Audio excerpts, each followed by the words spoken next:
السلام علیکم، آپ دیکھ رہے ہیں مبشر لقمان یوٹیوب چینل۔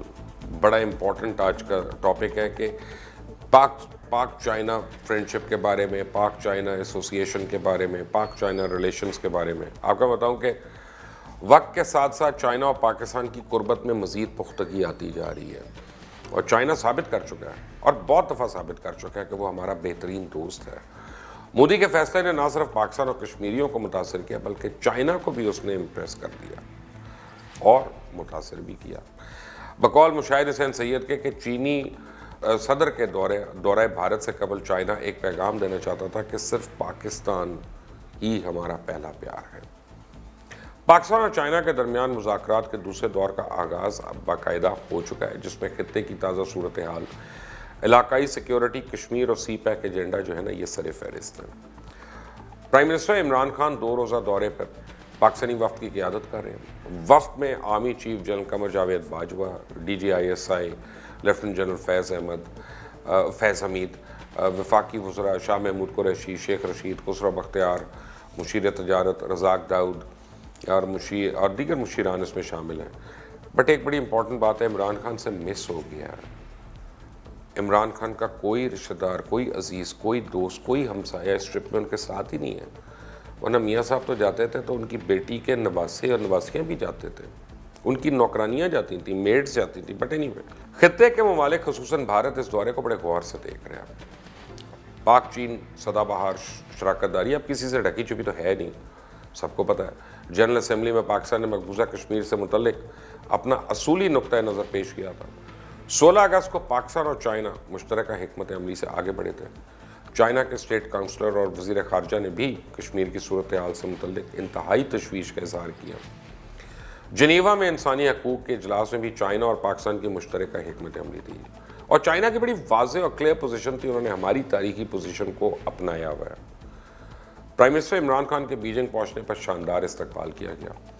پرائم منسٹر کو گرینڈ ہال پہنچنے پر 19 توپوں کی سلامی دی گئی، اور اب تک وزیر اعظم عمران خان کی چینی وزیر اعظم سے 2 ملاقاتیں ہو چکی ہیں۔ چینی صدر رشی چنگ پی سے بھی ملاقات ہو گئی، اور وفود کی سطح پر ملاقاتیں مسلسل جاری ہیں، اور عمران خان نے چائنیز پریزیڈنٹ اور وزیر اعظم کی طرف سے اپنے اعزاز میں دی گئی الگ الگ ضیافتوں میں بھی ابھی شرکت کرنی ہے۔ پاکستانی وزیر اعظم کے دورہ چین کی اہمیت اس لیے بھی بڑھ گئی ہے کہ اس دورے کے فوری بعد چائنیز پریزیڈنٹ جو ہے مختصر دورے پہ بھارت جا رہے ہیں۔ چائنا اور پاکستان کے تعلقات کی نوعیت ایسی ہے کہ ہر موقع پہ ایک دوسرے کو اعتماد میں یہ لیتے ہیں، اور چائنیز پریزیڈنٹ کے بھارت واپسی کے بعد دوبارہ بھی ان دونوں ممالک کا رابطہ ہونا ہے، تو انڈیا اپنے آپ کو سینڈوچ بھی فیل کر رہا ہے اس میں۔ Army chief general Qamar Javed Bajwa کے بیان کو بھی بڑی امپورٹنس دی جا رہی ہے۔ P L A head quarter پر آرمی چیف کو گارڈ آف آنر پیش کیا گیا، جہاں آرمی چیف نے ایک بار پھر بھارت کو پیغام دے دیا کہ پاکستان امن کا منتظر ہے، لیکن اصولوں یا قومی وقار پر کوئی سمجھوتا نہیں کیا جائے گا۔ چائنیز فوج نے بھی مسئلہ کشمیر پر پاکستان کے اصولی موقف کی حمایت کی، اور امن کے مفاد میں پاکستان کے ذمہ دارانہ طرز عمل کی تعریف بھی کی ہے، بہت زیادہ کی ہے بلکہ۔ پرائم منسٹر عمران خان سے لوہے اور اسٹیل کی صنعت، چائنا میٹلرجیکل گروپ اور اورینٹ ہولڈنگ گروپ، چائنا کے دیگر گروپس جو ہیں، کئی تاجر اور کمپنیز کے سربراہان نے بھی ملاقات کی، جس میں عمران خان نے سب کو ایک ہی بات باور کرائی کہ پاکستان سرمایہ کاری کرنے کے لیے کیوں بہترین ملک ہے، and why they should come and invest over here. CPEC کے دوسرے مرحلہ پاکستان میں چائنیز سرمایہ کاری کی نئی راہیں کھولنے جا رہا ہے۔ Railway, steel, oil and gas, science and technology, مزید تعاون بڑھایا جائے گا۔ اس لیے اس دورے سے چند روز قبل ہی پاکستان نے سی پیک پروجیکٹس میں کئی وزارتوں میں عمل دخل کے باعث سی پیک اتھارٹی بنائی، اور اب یہ اتھارٹی سی پیک کے تمام مسائل کو دیکھے گی اور 1 ونڈو آپریشن ہو جائے گا۔ گوادر اسمارٹ پورٹ سٹی منصوبے کو بہتر کیا جا رہا ہے۔ گوادر پورٹ کے لیے رعایات کی منظوری دے دی گئی ہے، کیونکہ اب چائنا کی اسمال اور میڈیم انڈسٹری کی ری لوکیشن کی بات ہو رہی ہے کہ چائنا ان سے انڈسٹریوں سے انہوں نے پاکستان آنا ہے، اور چائنا کی انڈسٹریز پاکستان آنے سے نہ صرف ترقی ہوگی بلکہ نوکریاں ملیں گی، روزگار ہوگا، اور پاکستان کی اہمیت بھی مزید اجاگر ہوگی۔ اور اس وقت توانائی اور انفراسٹرکچر کے تقریباً 30 ارب ڈالر کے منصوبوں پہ کام جاری ہے، جن میں سے 8 سے 16 ارب کے توانائی کے 9 منصوبے مکمل ہو چکے ہیں۔ پاکستان بڑا کانفیڈنٹ ہے کہ چائنیز پریزیڈنٹ جو ہیں وہ بعض منصوبوں کا افتتاح کرنے کے لیے اگلے سال کے وسط میں پاکستان ضرور آئیں گے. یقیناً سی پیک کا دوسرا مرحلہ پاکستان کی معیشت کو مستحکم کرنے میں مددگار ثابت ہوگا.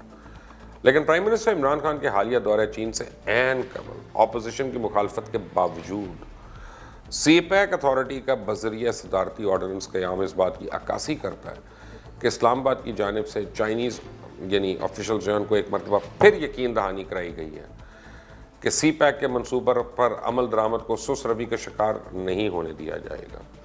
ایک بار پھر وزیر اعظم عمران خان نے غیر ملکی دورے پر اپوزیشن کو آڑے ہاتھوں لیا, جس پر اپوزیشن تل ملا اٹھی اور چیخیں مار رہی ہے. عمران خان کا کہنا تھا کہ چائنا نے اپنی غلطیوں سے سیکھا ہے اور ہم بھی سیکھ رہے ہیں. چائنا کے کرپشن کے خلاف اقدامات انتہائی متاثر کون ہے, یہ پرائم منسٹر نے کہا, اور صدر شی پینگ کرپشن کے خلاف کڑی مہم چلا رہے ہیں.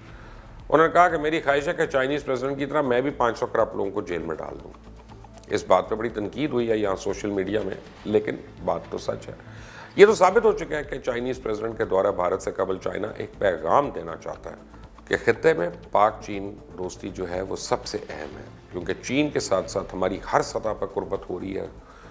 دونوں ہندوستان کے ساتھ معاملات کو ایک ہی نقطۂ نظر سے دیکھتے ہیں. عمران خان نے ایک بار پھر ایک بال سے ایک ڈیلیوری سے اپوزیشن اور بھارت کی دونوں وکٹس کو بولڈ کر دیا. انہوں نے ثابت کر دیا کہ کشمیر معیشت اور پاکستان کے سب سے بڑے وہ سفیر ہیں. جس اعتماد اور صاف نیت سے عمران خان ہر جگہ پاکستانیوں اور پاکستان کا کیس اور نیریٹو عالمی سطح پر اٹھا رہے ہیں, ایسا لگتا ہے کہ وہ دن دور نہیں جب پاکستان کی معاشی اور علاقائی اہمیت جلد دنیا پر عیاں ہو جائے گی. میں تو صرف دعا کر سکتا ہوں کہ اللہ تعالیٰ آنے والے دن اس ملک کے لیے اور اس ملک کی عوام کے لیے اور ہر اس پاکستانی کے لیے جو دنیا میں کہیں بھی بستا ہے, دن دگنی اور رات چگنی ترقی ہو. اللہ سب کو اپنی امان میں رکھے, خیریت سے رکھے.